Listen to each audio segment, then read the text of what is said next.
S, ಎಟಿಎಂಗಳಿಂದ withdraw ಮಿತಿ ಹೆಚ್ಚಳ ಮಾಡಲಾಗಿದ್ದು, ಆದ್ರೆ ಎಟಿಎಂಗಳಲ್ಲಿ ಅಷ್ಟೊಂದು ಹಣ ಡ್ರಾ ಮಾಡಲು ಆಗಲ್ಲ.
ಎಟಿಎಂಗಳಿಂದ ವಿತ್ಡ್ರಾ ಮಿತಿಯನ್ನು ಹೆಚ್ಚಳ ಮಾಡಿದ್ದಾರೆ. ಆದ್ರೆ ಎಟಿಎಂಗಳಲ್ಲಿ ಅಷ್ಟೊಂದು ಹಣ ಡ್ರಾ ಮಾಡಲು ಆಗಲ್ಲ.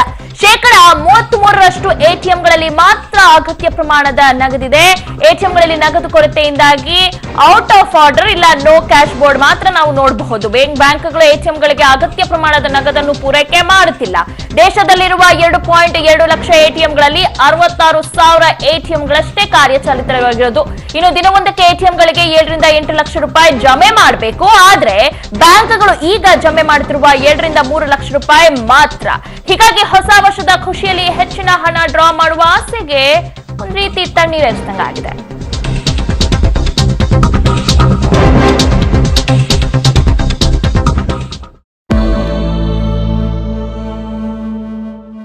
ನವೆಂಬರ್ 8ನೇ ತಾರೀಕು ಅತ್ಯಂತ ಗಂಭೀರವಾಗಿದ್ದಂತಹ ದಿನ. ದೇಶವನ್ನು ಉದ್ದೇಶಿಸಿ ಮಾತನಾಡಿದ್ದ ಪ್ರಧಾನಮಂತ್ರಿ ನರೇಂದ್ರ ಮೋದಿ ಅವರು ಈ ದೇಶದ ಮುಂದೆ ಒಂದು ವಾಗ್ದಾನವನ್ನ ಕೊಟ್ಟರು. 500 ಮತ್ತು 1000 ರೂಪಾಯಿ ಮುಖಬೆಲೆಯ ನೋಟು. कभी कभी लगता है आज भी दुनिया के कई समृद्ध देश हैं, पढ़े लिखे फॉरवर्ड कंट्रीज हैं, उनको जब पता चलता है कि हिंदुस्तान में